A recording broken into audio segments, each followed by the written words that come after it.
Hello, mountain bike friends. So last week I made a video about the GoPro 12 not producing files in true HDR format, meaning that YouTube would not recognize that it was HDR and it wouldn't implement the full benefits of the HDR file format.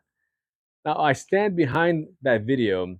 However, I've learned a lot more contextual information regarding that, which may show GoPro in a different light.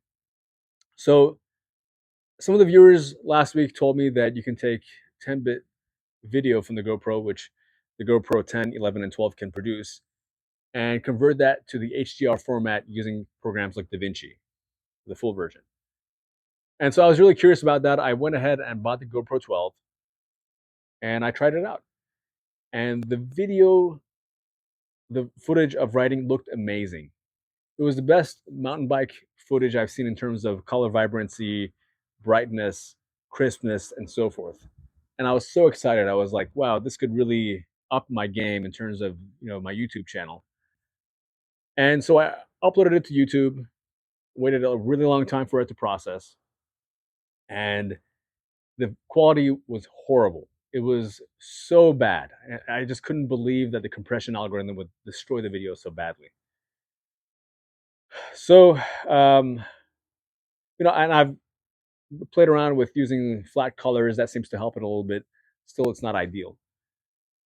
With that in mind, I think the bottleneck here is YouTube, and a lot of other YouTubers who, make HDR videos have come to the same conclusion.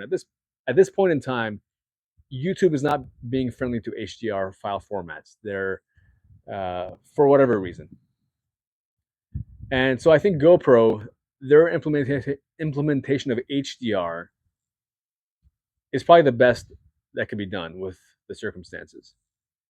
In this video, I've compared their HDR file format, their HDR video, to their standard fit format, which, with exception to EV comp, which I've set to -1. And that's pretty common for Southern California mountain bikers. It's to prevent overexposure when you go from a low light to high light area. So in this video, you'll find the differences between the two. I hope you like the video. I hope it's informative and helps you decide whether or not the GoPro 12 is for you. Thank you. So these videos have been shot 11 minutes apart, so there shouldn't be that much difference in terms of the sunlight. All right, so as you can see, the HDR down below, you can see more details in the shadow.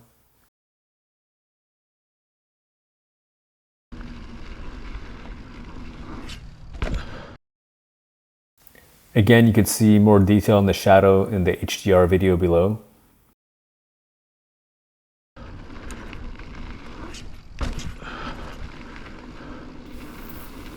So as you can see in the distance, the HDR is actually overexposed compared to the control, and that's not good.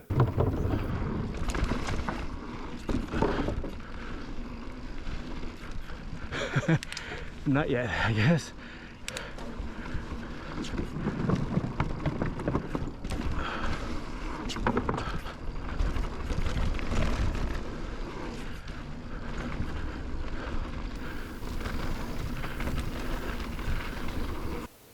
And the brights are evenly exposed here, so that's good.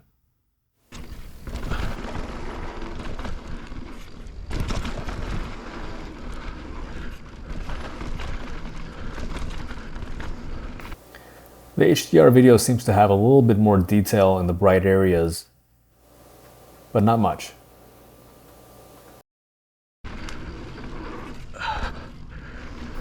If you're watching this video in 4K and you're not seeing a major difference between the two videos, then it's possible that the YouTube compression is destroying any effect the HDR is providing.